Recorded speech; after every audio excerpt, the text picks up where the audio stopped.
కాంగ్రెస్ పార్టీల క్రమశిక్షణ ఏ తిరుగుంటుందో common public కూడా తెలుసు. కుర్చీలు ఇరుగుడు, మైకులు వలుగుడు, గల్లాలు పట్టుకునుడు, గాంధీ భవన్ ముంగటినే దన్నుకునుడు, అబ్బో వాళ్ళ క్రమశిక్షణ గురించి చెప్పేదానికి ఓ పుస్తకమే రాయొచ్చు. అసొంటి పార్టీలకు ఇంత పద్ధతి కలిగిన లీడర్ ఎట్లుండగలుగుతున్నాడు అనుకునే తట్టే మెదులుతుండట మాజీ ఎమ్మెల్యే జగ్గారెడ్డి సారు. అవును, రాహుల్ గాంధీకి ఇచ్చిన మాటకు కట్టుబడి 3.5 ఏళ్ల సంధి నోరు కట్టేసుకున్నాడట. ఆ ముచ్చట ఎవలో చెప్పుడు కాదు, జగ్గారెడ్డి సారే చెప్తున్నాడు. నూరి కాంగ్రెస్ పార్టీలో ఎవరి మీద కోపం వస్తే బయట తిట్టకు, నువ్వు ఢిల్లీకి రా, నాకు వచ్చి నా ముందు తిట్టు అని చెప్పిండు ఆయన. నిజంగా ఇది అబద్ధం కాదు. పక్కకు మాణిక్ ఠాకూర్ ఉన్నాడు, అక్కడ आपको గుస్సా అయితే అక్కడ రాహుల్ గాంధీ మర్చిపోయింటారు. రాహుల్ జీ భూల్ గయే హోంగే. అగో అందుకే కాంగ్రెస్ పార్టీలో ఎన్ని కయ్యాలున్నా, కొండన్ మింగేంత కోపం ఉన్నా ఇక్కడ మీడియా ముంగట్టుకొచ్చి నోరిప్తలేడట.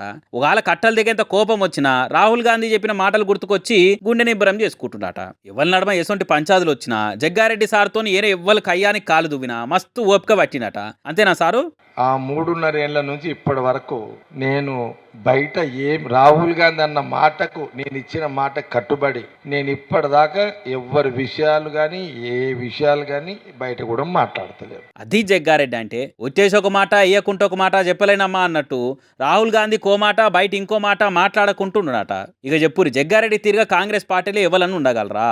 కోపాన్ని కంట్రోల్ చేసుకుంటుండు కాంగ్రెస్ పార్టీలో ఉన్న ఇంకే నాయకుని కన్నా సాధ్యమవుతుందా? జగ్గారెడ్డి సార్ కాబట్టికే జంగు లేపకుంటూ ఉండగలుగుతుండని అంటున్నారు ఓ సార్ మాటలు ఇన్నోళ్ళు. ఇట్లా మాట్లాడుకుంటే ఇంకో ముచ్చట కూడా చెప్పిండు. ఇంకొక మాట చెప్తా, నాకు రాజకీయంగా నా మనసులో ఇంకొక కోరిక ఉంది. రాజకీయంగా మనసులో నాకు ఒక కోరిక ఉంది, అది నవంబర్లో చెప్తాది. డైరెక్టర్ సినిమా విడుదల డేట్ చెప్పినట్టు ఆ ట్విస్టులేని సారు నవంబర్ దాకా నరాలు దగ్గంత ఉత్కంట మాకెందుకు సారు అనుకునే తట్టు చేసిండు. ఏదో పెద్ద బాంబే వెలిసేటట్టున్నావు కదా సార్ నవంబర్లో. మరి రియల్ అన్న, వెరీ సీరియస్ ఇది.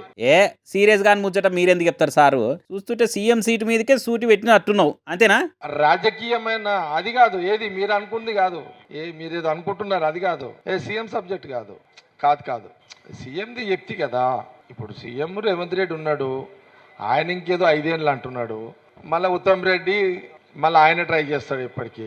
ఇక వాళ్ళ పంచాయతీ, మనకు సంబంధం లేదు. సీఎం కాదంటున్నావు అంటే వచ్చే ఎన్నికల్లో కాంగ్రెస్ పార్టీ గెలిచి రాహుల్ గాంధీ ప్రధానమంత్రి అయితే సెంట్రల్ మినిస్టర్ ఖచ్చితంగా కావాలని కోరుకున్నట్టున్నది, అంతేనా? లేకుంటే ఈ కాంగ్రెస్ పార్టీలో నాతోనే అయితలేదని వేరే పార్టీలకు పోయే ఉపాయం ఏమైనా ఉన్నదా అని అనుకుంటురట జగ్గారెడ్డి మాటలు ఇన్నోళ్ళు. మరి నవంబర్ దాకా ఆగుడు ఎందుకు సారు, ఇప్పుడే చెప్పేయచ్చు కదా అని అంటే 4 నెలల్లో కొంత రాజకీయపరమైన కొంత క్లారిటీ వస్తుంది నాకు. ఆ క్లారిటీ ఉంటే నవంబర్లో 2 రకాలుగా ఉంటాయి. ఒకటి, మనసులో ఏముందని చెప్పే పరిస్థితి వస్తుందా, ఇప్పుడు ఇట్లా మార్చి చెప్పిన ఇట్లా చెప్పే పరిస్థితి వస్తుందా?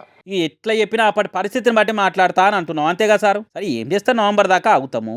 అప్పుడు కూడా ఇట్లనే కుండబద్దలు కొట్టినట్టు కాకుండా మాట్లాడుకుంటే మంచిది అని అనుకుంటున్నారట అక్కడ ఉన్న విలేకరులు. మరి చూడాలి నవంబర్లో జగ్గారెడ్డి ఏం చెప్తాడో. రాజకీయాలను ఇచ్చిపెట్టి సినిమాలకు పోతాడా, లేకుంటే ఉన్న రాజకీయాలనే ఏరే పార్టీ మీద మనసు వారేసుకుంటాడా, అధికార సెంట్రల్ మినిస్టర్ పదవి కోసం ఆరాట పడతాడా అనేది ముందు చూడాలిగా.